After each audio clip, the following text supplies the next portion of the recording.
दोस्तों, हमारे देश का लोकतंत्र दुनिया के सबसे बड़ा लोकतंत्र है, लेकिन इसके साथ कई चुनौतियां भी जुड़ी हुई है। लोकसभा और विधानसभा के चुनाव में अक्सर ऐसे मुद्दे सामने आते हैं जो न सिर्फ हमारे सिस्टम की कमजोरी दिखाते हैं बल्कि हमारे भविष्य पर भी गहरा असर डालते हैं। इस वीडियो में हम बात करेंगे उस इश्यूज की जो अक्सर आपको नहीं बताए जाते। इलेक्शंस में पैसा और मुश्किल पावर का खेल, कास्ट और religion based politics, fake news और सबसे इम्पोर्टेंट बात, आपके रोल, आपके एक वोट। यहाँ सिर्फ प्रॉब्लम्स की बात नहीं होगी, हम सलूशंस भी ढूंढेंगे, क्योंकि असली चेंज तब होता है जब हम सिर्फ सवाल नहीं करते बल्कि उनका जवाब भी देते हैं। तो चलिए इस जर्नी पर निकलते हैं, अपने डेमोक्रेसी को समझने और उसे और बेटर बनाने की डायरेक्शन में। इंडिया के संविधान लोकसभा और विधानसभा को अलग अलग जिम्मेदारियां देता है। लोकसभा जो सेंट्रल गवर्नमेंट का पार्ट है, पूरा देश की आवाज़ है, वही विधानसभा स्टेट के इश्यूज को एड्रेस करने का काम करती है। दोनों को ही आम पब्लिक्स यानी कि वोटर्स वोट देकर चुनते हैं, लेकिन क्या इनका काम हमेशा जनता के हित में होता है, जबकि इसे जनता खुद बनाते हैं अपने लिए, अपने एरिया के लिए।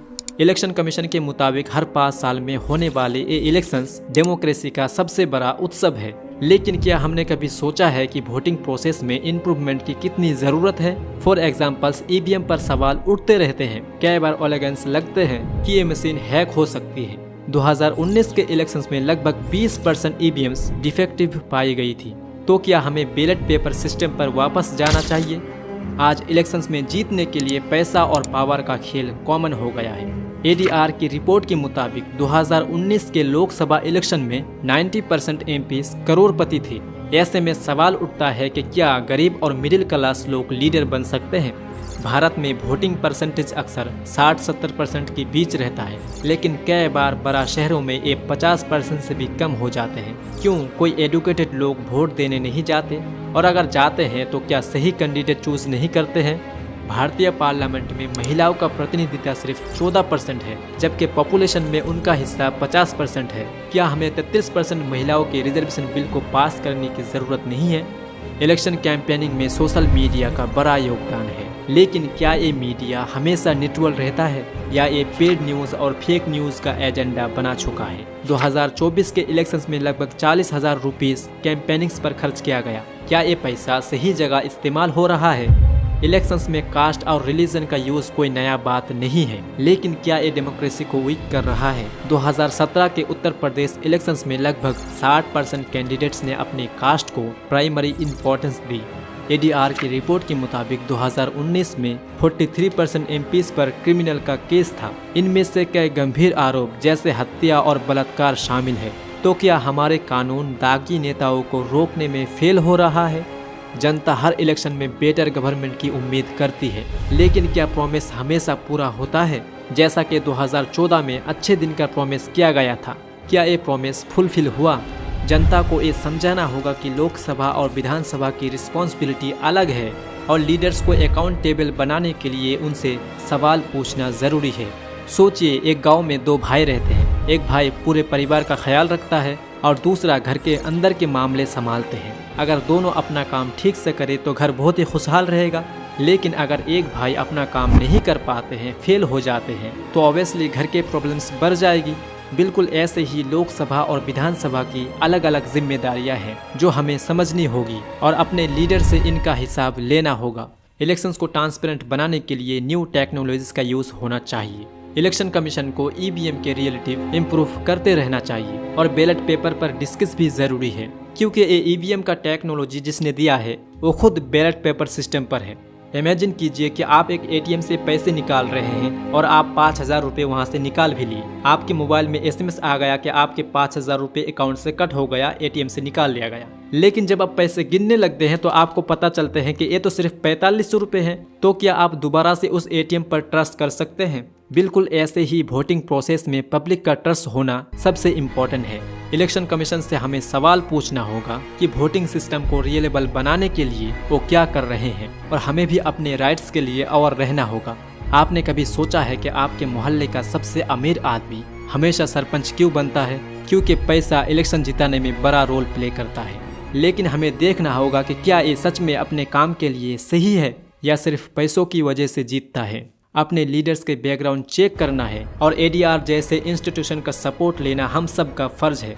इलेक्शन फंडिंग और एक्सपेंसेस पर स्ट्रिक्ट रोल होना चाहिए। ADR जैसे ऑर्गेनाइजेशन के थ्रू लीडर्स की प्रॉपर्टीज और बैकग्राउंड डिटेल्स पब्लिक तक पहुंचानी चाहिए। वोटिंग को मैंडेटरी करने का ऑप्शन कंसिडर करना चाहिए। ज्यादा लोगों को वोटिंग के इम्पोर्टेंस के बारे में अवेयर करना होगा। सोचिए, एक क्रिकेट टीम में 11 प्लेयर्स होने चाहिए, पर गेम के दिन सिर्फ 6 प्लेयर्स आए, क्या वो टीम कभी जीतेगी? बिल्कुल ऐसे ही जब तक सब लोग वोट डालने नहीं जाएंगे तब तक सही लीडर को चुनना मुश्किल है। इसीलिए अगले इलेक्शन में वोटिंग वाले दिन छुट्टी लेने के बजाय डेमोक्रेसी को स्ट्रॉन्ग बनाने आए। महिलाओं के रिजर्वेशन बिल को जल्दी से जल्दी पास करना चाहिए।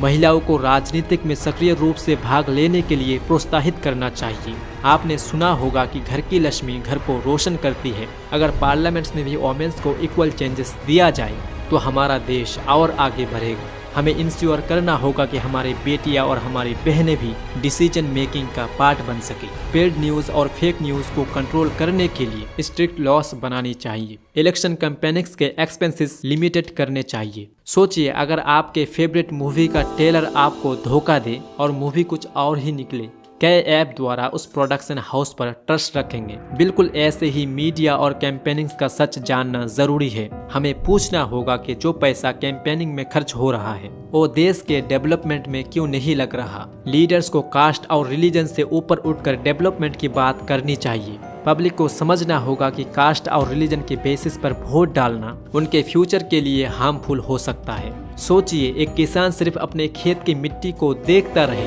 और फसल का ध्यान ना दे, क्या वो अच्छी फसल उगा पाएगा?